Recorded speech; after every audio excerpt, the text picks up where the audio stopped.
Sean Sovacool, thank you very much for joining me.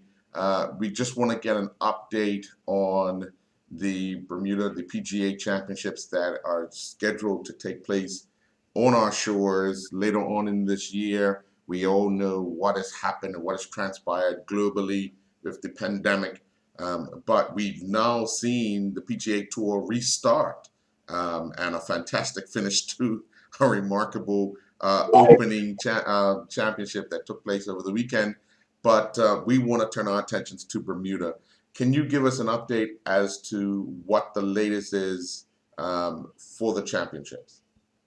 Yes, absolutely. Well, first of all, kudos to everybody at the PGA Tour who's been working so hard to make sure that the various tours get up to speed again. And you're going to see these first 3 or 4 are going to have no fans, and it's going to be focused on exactly what it is that we need to do from a safety and health precaution, because obviously that's number one, most important.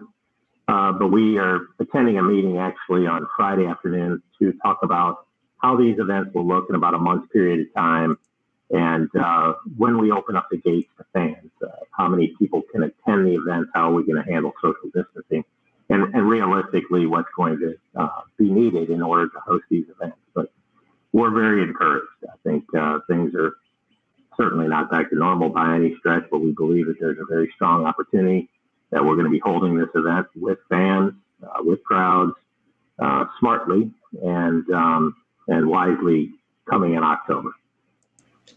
The response that we've seen from the PGA to get started and the players as well would be a good one thus far, and obviously things will progress. You've been on the island for a while now.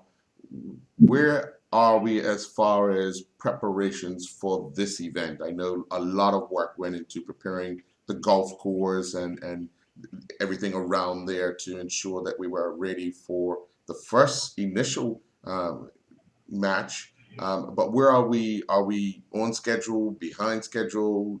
Where are we as far as being ready to host a group of golfers on island? Well, certainly, thank you.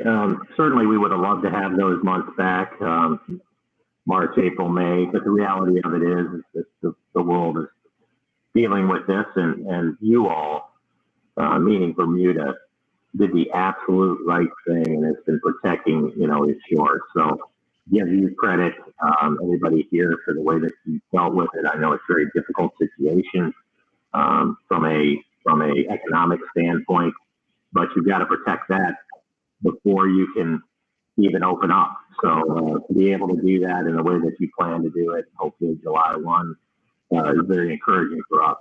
We've been busy. I mean, so it really hasn't hurt us too much in terms of our preparation. We learned so much last year that from an actual physical footprint and being prepared to host the event again, I really don't have any concerns. I mean, the golf course is a great golf course. Those guys can get it into shape for the tournament. They proved that last year under much more trying conditions. So I'm not worried about that at all. I'm also not worried about the folks on island who help us put these events together. I mean, last year, I think we spent roughly $2.5 million with small and medium-sized businesses in order to make this thing come off. They did a terrific job for us. We've met with all those folks, and we have those relationships secured again for this year. So we're pretty excited. We feel like compared to last year when we didn't get on island until July 7th, we're so far ahead of the game, right? But the reality is that we still are going to be learning what this has meant to the island, to the businesses on the island, filling the sponsorships and those involvements that we need corporately isn't going to be easy. We understand that. But we hope that with our main objectives, tourism, economic impact, and charity, that these corporations will still get behind the event despite what's gone on, because I think our message is clear, it's simple, and it's all about the community.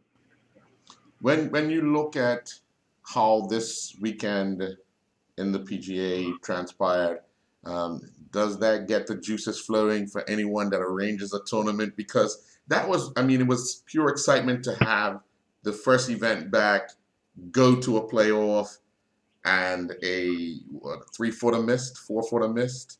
Yeah, yeah. Oh, I felt so bad for him.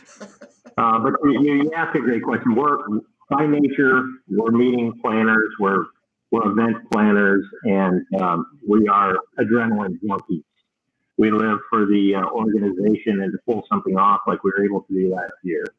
So yeah, we're all chomping at the bit to get back at it because the reality of it is that we haven't done golf this year, and we would have typically been 5, 6 events deep by now. So all of our staff are really eager to get back at it, and we're going to get plenty this fall, so that's a good thing.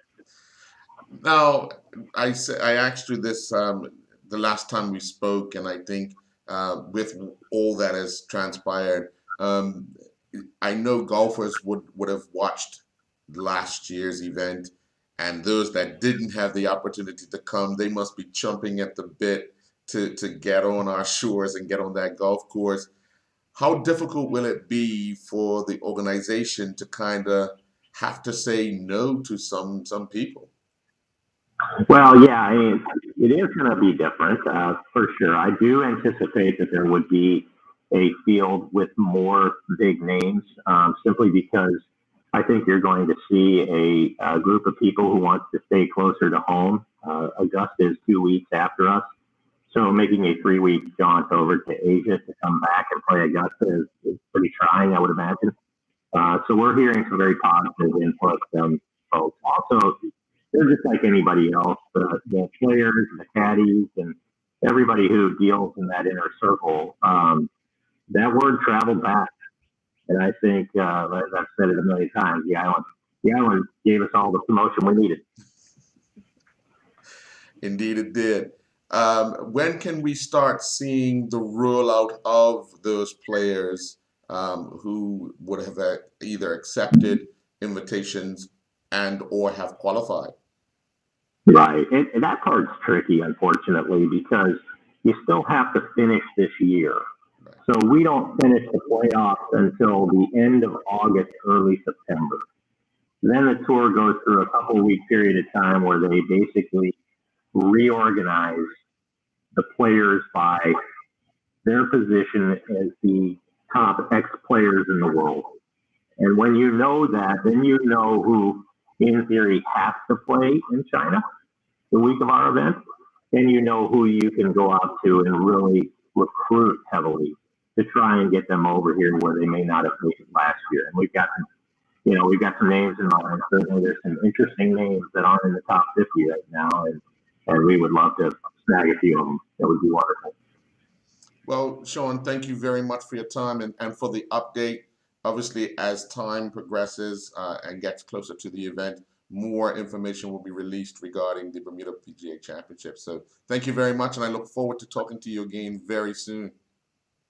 Thank you, Earl. I do as well. Thank you. All right. Thanks.